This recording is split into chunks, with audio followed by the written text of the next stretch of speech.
I know. It's everyone's dream to climb Mount Everest. But what's that really like?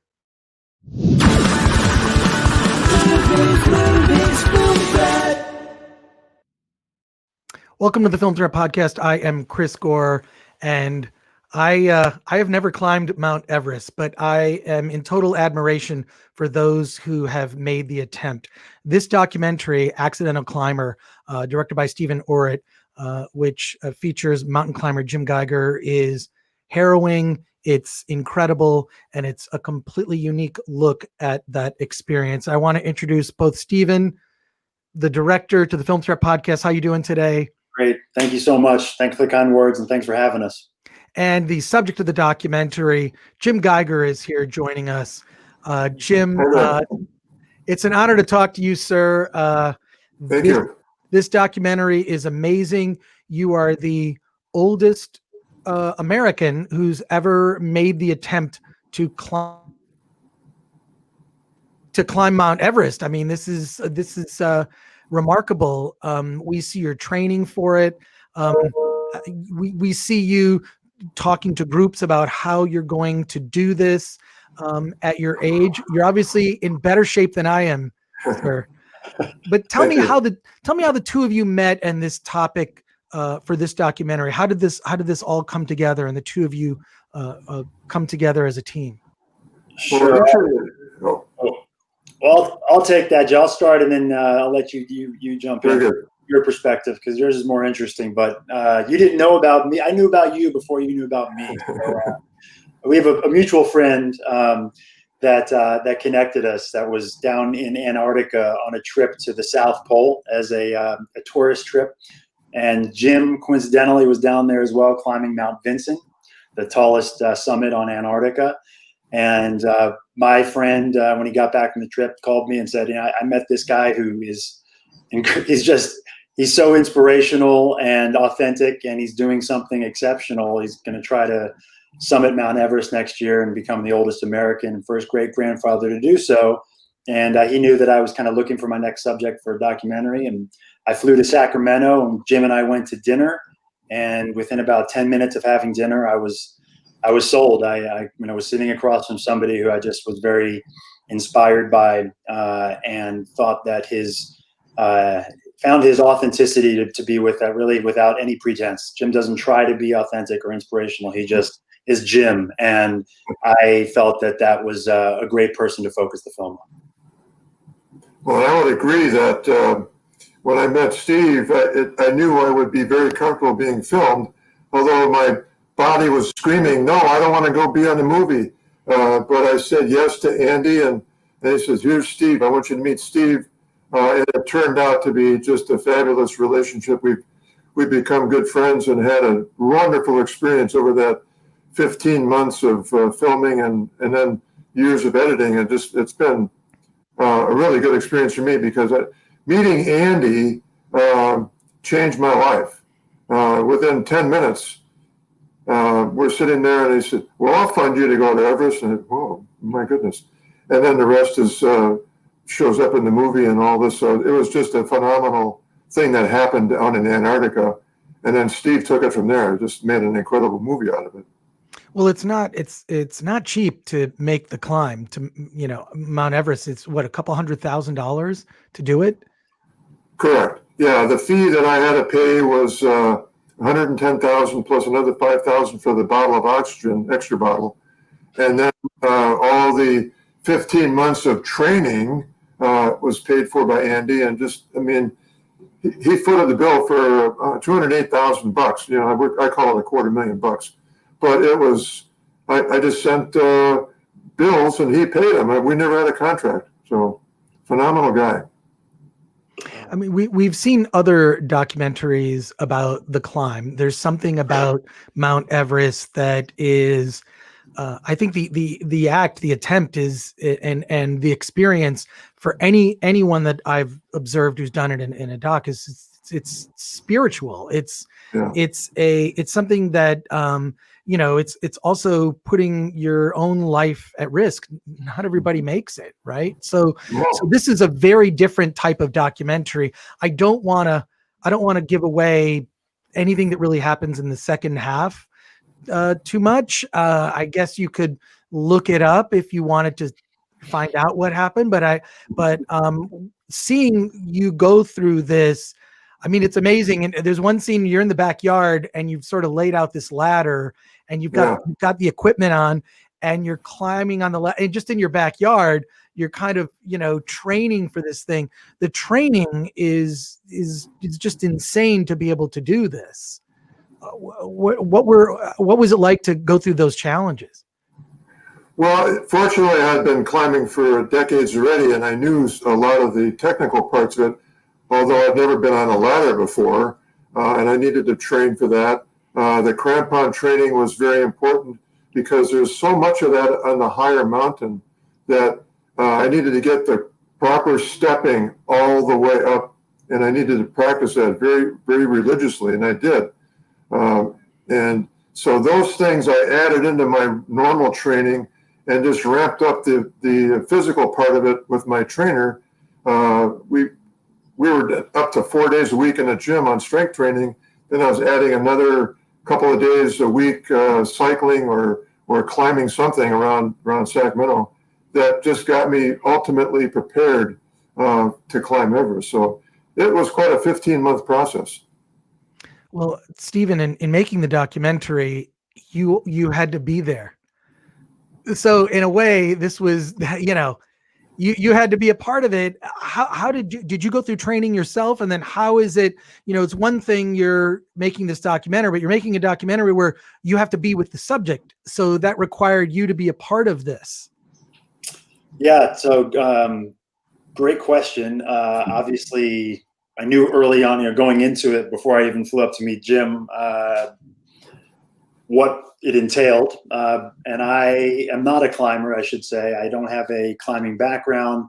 I've done some hiking. I live in Los Angeles and, go a little bit in the mountains here, but nothing substantial, really nothing of altitude. And I also, my wife and I had recently, right before we had started making the film, she had got pregnant with our first child. And so when she heard that I was entertaining the idea of making a film about a guy who's been climbing Everest, she kind of was like, "Are you thinking? You're not thinking of climbing." And I wasn't. The truth is, I was never going to do that. It wasn't something that I was interested in doing. And we early on hired a high altitude cinematographer, a guy by the name of Tom Pollard, who had been on the mountain before and had made a previous documentary on the mountain before. And there are a handful of men and women that, that can climb Mount Everest and film. And I did not think that I needed to add myself to that list, and gladly brought on somebody who could. So I went no further than base camp, which is a feat unto itself. I mean, I'd run a marathon before, and this was much more difficult than running a marathon. I am a fairly fit guy, but nowhere near the level of training or strenuous training that Jim did. And I kind of had to jump in quickly with him, even on his training runs, because I realized early on that not only was I going to have to climb these mountains with him, but I was going to have to run up a lot of these mountains with him if I wanted to get a shot of anything other than his ass. So I had to, run up all fast. I had to run ahead of him, sit down, put the camera down, get it all set, and then hopefully, get him walk through. And at that first dinner that I mentioned, I said, Jim, if you're going to be willing to let us in and film this, I'm going to give you my word that I will never encumber your process as the filmmaker. I don't want you to change anything about your training or the actual climb. We'll work around you. So I kind of lived to eat those words, but I got in good shape making this film for sure. Well, I've run a 5K, and that's about all I've done. So what can I say? I'm an indoor kid, but this is really, I mean, there's not just the physical aspect of climbing Mount Everest. There's the mental aspect. There's the lack of oxygen. And just as you pointed out, Steven, that just getting to base camp itself is an accomplishment. I mean, just the rigors of having to deal with that, the lack of oxygen, the getting your body used to that. Jim, I don't know what I kind of just want to ask, like, what vitamins you take, because no, I'm serious, because this is just such a, like you said, Steven, just getting to base camp is an accomplishment. What is your physical regimen that has you in your early 70s in such remarkable shape? Well, it's all dependent upon the amount of exercise that I've been doing over the years. I started this at 40. I got interested in climbing when I met a guy, Steve, at 40, and he took me up into the Sierra, and it's progressed from there. But my body adjusted to the altitude of the higher mountains as I went along. And what I was finding, though, when I turned about 65, early 60s, that things were slowing down.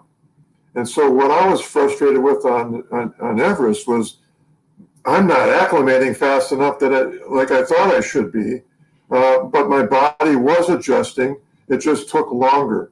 But the only way that I compensated for that was very rigorous training at sea level in Sacramento, cycling 50 miles or climbing something around Sacramento that took 4, 6, 8 hours. So it was the endurance and the capacity of my body to adjust to the long training programs that I had that allowed me to even acclimate as rapidly as I was on Everest. It just still wasn't fast enough for me. I'm not used to that slow in acclimation. But I finally caught up, but then they closed the mountain. So right. Well, but no response on the vitamins. You just the vitamin regimen. There's got to be a vitamin. I hear vitamin K is good. Well, I eat very well, and I'm not a vegetarian, but I do eat a lot of vegetables and a lot of fruits, and I do take protein supplement. I do sometimes take turmeric, but there's a recovery powder that I take after my workouts that has a little bit of, it's like a multivitamin. That's about all. Nothing special. What has been the reaction to the film when people see it? I'll just say I was very inspired by it.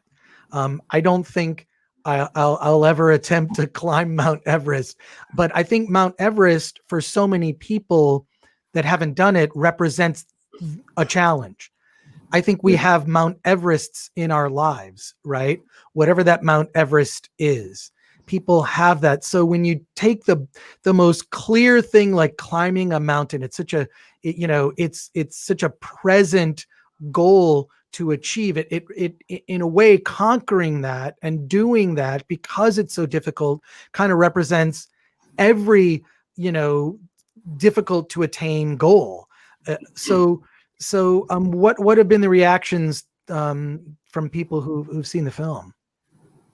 Well, a lot of my friends have seen it. They've been to the film festivals around Sacramento, and they all seem, they're just blown away by it, the movie. Not only is the cinematography very good, but the way Steve edited the movie to put this all together was just phenomenal, and it's come out really great, and they all love it. They're just really impressed.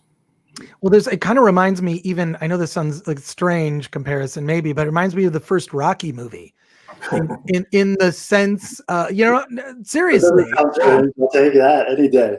Yeah, no, it's just the first Rocky movie is, it's such an inspirational thing. And I kind of, this has that feel to me of this seemingly impossible goal.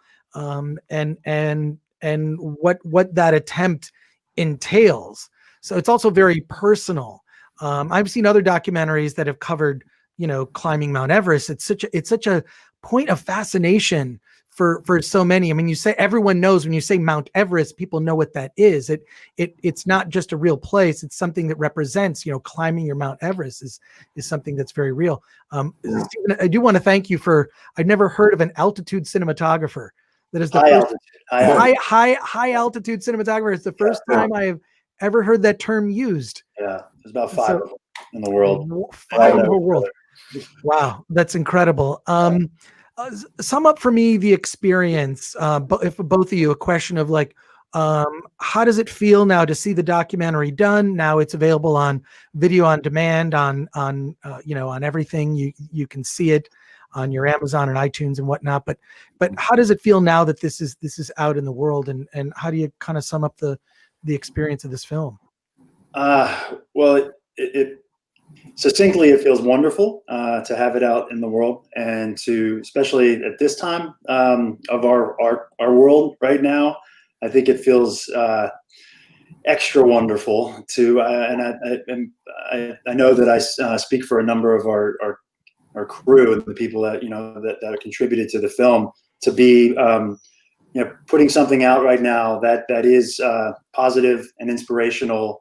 And I guess the thing that I'm most proud of really with the film is it doesn't hit you over the head. It's subtle, and Jim, he's heard me say this, but he's a simple guy, and I don't mean that I mean that with the utmost respect. I mean, it's not a put down in any way. That it was something that really drew me to him, and so I used that really as a template for the film. I tried to kind of make the film simple and it's sparse, and even the shots and the editing and the incredible music and the graphics, that blends into all of it. But I think that it's really a credit to Jim, the fact that he trusted us so much and was so open and willing to let us document a very, very, very difficult process. And plenty of people have had cameras follow them up Everest, but Jim was really doing it.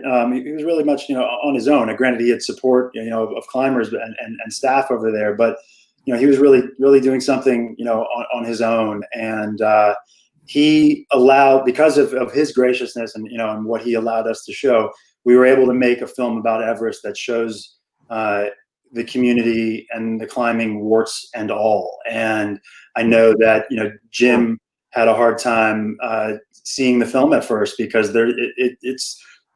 we see him struggle plenty of times in the film, and it was very, very, very egoless of him to allow me to tell the story as honestly as I did, and I'm really proud of that. So just thank you very much for helping share the word.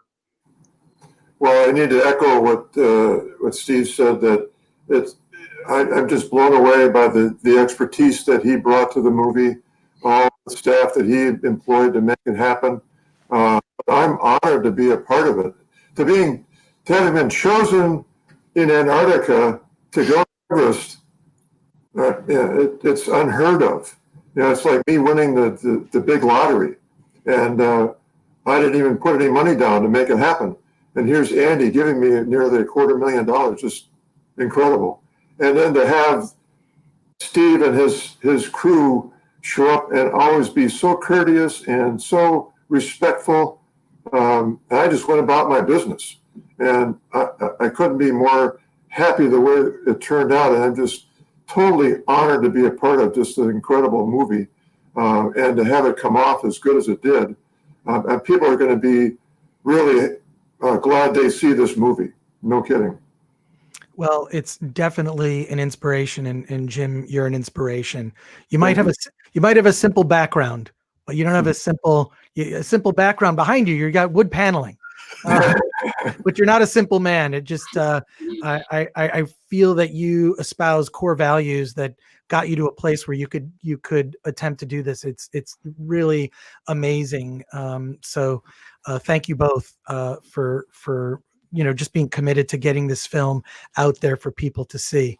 I just hope that people see it and are as inspired as I was. So Steven, thank you. Jim, thank you. And I want to thank our sponsor. I want to thank our sponsor, Storyblocks, for allowing us the opportunity to bring to light films like this that you should check out. Just go to storyblocks.com/film threat. Gentlemen, thank you so much. Accidental Climber is a true inspiration. And thank you so much for talking to us about it on the Film Threat podcast. I appreciate it. Thank you very much. Appreciate it.